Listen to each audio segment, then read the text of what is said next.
अरे पक्षियों, मुझे माफ कर दो और मेरे बच्चों को मेरे कर्मों की सजा मत दो प्लीज। मुझे फांसी मत दो, मुझे नीचे उतार दो और प्लीज मेरे बच्चों को भी गरम जलती हुई हांडी से बाहर निकाल दो, वरना मेरे छोटे छोटे बच्चे मर जाएंगे। प्लीज मुझे माफ कर दो। अरे ओ जालिम चील, इतनी मुश्किल से तो तुम हाथ लगी हो। अगर अब की बार हमने तुम्हें छोड़ दिया तो तुम जंगल के सभी पक्षियों के नन्हे बच्चों को खा जाओगी।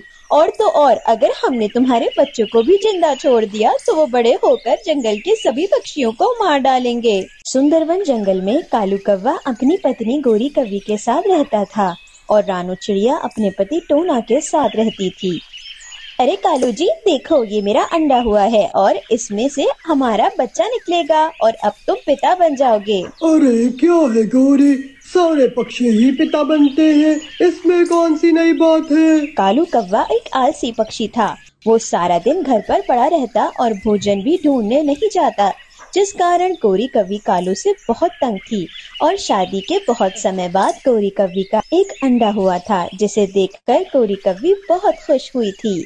परंतु कालू कौवा अपने अंडे को देखकर बिल्कुल भी खुश नहीं हुआ था, क्योंकि उसे पता था कि वो पहले ही गोरी कौवी के लिए भोजन नहीं लाता। अगर उसके अंडे में से एक बछवार निकल आया तो उसका भोजन कैसे पूरा करेगा।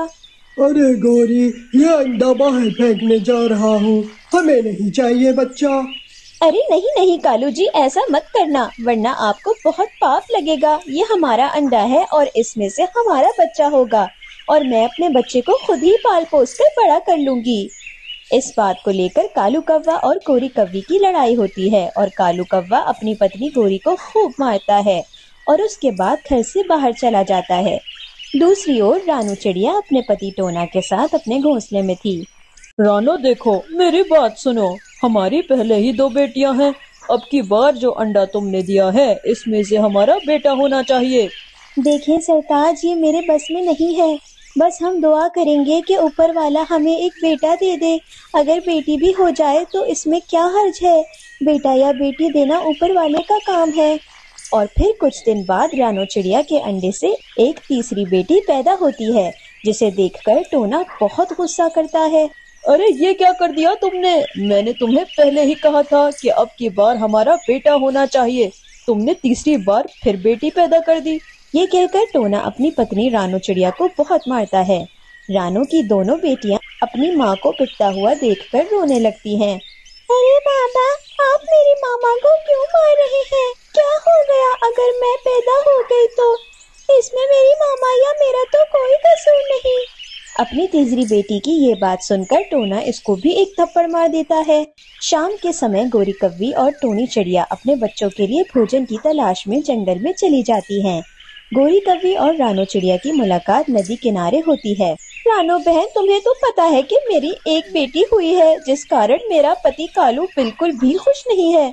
तुम्हें तो पता है कि मेरा पति कितना आलसी है। अरे हाँ गोरी बहन, तुम्हें तो पता है कि मेरी भी 2 बेटियां थी और अभी तीसरी बेटी पैदा हुई है। इस बात को लेकर मेरे पति टोना बहुत नाराज हैं और उन्होंने आज मुझ पर अत्याचार भी किया है और मेरी बेटी को भी मारा है। हम अपने पतियों को कैसे समझाएं रानो बहन? इनको ये नहीं पता कि बेटियां तो लक्ष्मी होती हैं और बेटों से ज्यादा खुशकिस्मत होती हैं। और फिर उसी जंगल में एक जालिम शिकारी चील आ जाता है, जो जंगल के पक्षियों के छोटे बच्चों का शिकार करता है और उन्हें मारकर खा जाता है। गोरी कौवी और रानो चिड़िया इस बात को लेकर इकट्ठे हो जाते हैं। देखो रानो बहन, तुम्हारे और मेरे पति को तो ना हमारी फिक्र है ना हमारे बच्चों की। और तुम्हें तो पता है जंगल में एक जालिम शिकारी चील आया हुआ है और हमें अपने बच्चों को सुरक्षित करना होगा। कहीं ऐसा ना हो कि वो हमारे बच्चों का शिकार कर ले और उन्हें मारकर खा जाए। जी बहन, आप बिल्कुल ठीक कह रही हो। आप और मैं मिलकर अपने बच्चों की सुरक्षा करेंगे और उन्हें इस जालिम चील से जरूर बचाएंगे। फिर अगले 2-3 दिनों में जालिम शिकारी चील ने बहुत से पक्षियों के छोटे छोटे बच्चों को अपनी गुफा में कैद कर लिया था, जिसमें मिट्ठू तोते का नन्हा मिट्टू, रानो चिड़िया की एक छोटी बेटी और कबूतर का एक नन्हा बेटा भी कैद कर लिया था। अरे पक्षियों के नन्हे स्वादिष्ट बच्चों, चिड़िया, कबूतर और मिट्ठू के नन्हे स्वादिष्ट मांस वाले बच्चों, मैं तुम सबको अपनी खास काटने वाली मशीन में डालकर कीमा बना डालूंगी और तुम सबको कीमा बनाकर कच्चा खा जाऊंगी। टोना जी, हमारी बेटी गुड़िया को जालिम शिकारी चील उठाकर ले गया है। प्लीज तुम जाओ और मेरी बेटी को बचा कर ले आओ। अरे ओ रानू की बच्ची, मैंने तो पहले ही कहा था कि ये बच्चियां मेरे ऊपर बोझ हैं, और शिकारी चील ने बिल्कुल अच्छा किया कि तुम्हारी एक बेटी को उठाकर ले गया।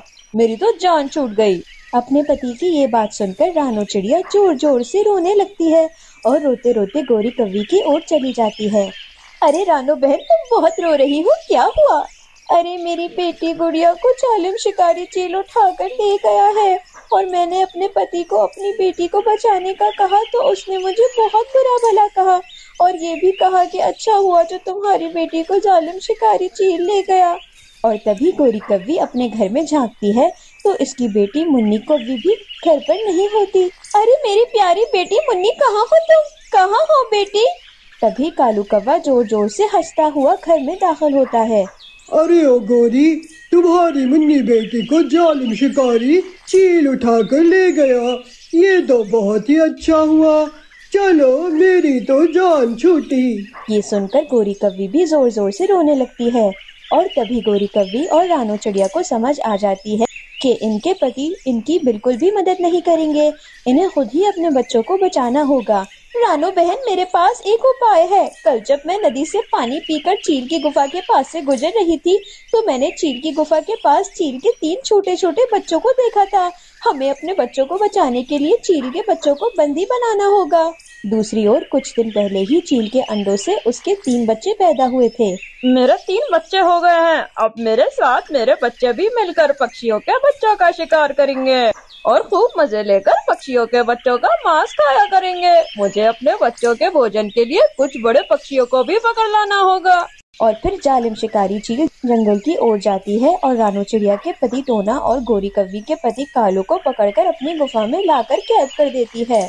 और फिर हर तरफ रात हो जाती है। जंगल में हर तरफ अंधेरा छा जाता है, और तभी रात के समय रानू चिड़िया और गोरी कव्वी अपनी जान पर खेलकर चील की गुफा की ओर जाते हैं। सुबह जब चील सोकर उठती है तो उसके 3 बच्चे गायब होते हैं, जिन्हें ढूंढने के लिए वो जंगल की ओर जाती है। जालिम शिकारी चील जैसे ही जंगल के बीच पहुंचती है तो वो क्या देखती है कि इसके 3 बच्चों को गोरी कव्वी और रानू चिड़िया ने पकड़कर बांधा हुआ है, और गरम आग पर एक हांडिया चढ़ाई हुई है, और इस हांडिया के ऊपर चील के 3 बच्चों को लटकाया हुआ है, जैसे वो चील के 3 बच्चों को कच्चा पकाकर खाने वाले हो। अरे कव्वी और चिड़िया, प्लीज मेरी बच्चियों को छोड़ दो, प्लीज मेरी बच्चियों को छोड़ दो, ये तुम क्या कर रहे हो? और तभी गोरी कव्वी एक रस्सी फेंकती है जो चील की गर्दन के गिर्द लिपट जाती है, और जालिम शिकारी चील भी उल्टा लटक जाती है। अरे प्लीज मुझे छोड़ दो, प्लीज मुझे माफ कर दो, मेरे बच्चों को भी छोड़ दो और मुझे भी माफ कर दो। देखो जालिम शिकारी चील, अगर हमने तुम्हें छोड़ दिया तो तुम जंगल के सभी पक्षियों के बच्चों को मारकर खा जाओगी, और तो और तुम्हारे ये छोटे बच्चे कल बड़े होकर पक्षियों के मासूम बच्चों का शिकार करेंगे, इसलिए हम तुम्हें माफ नहीं कर सकते।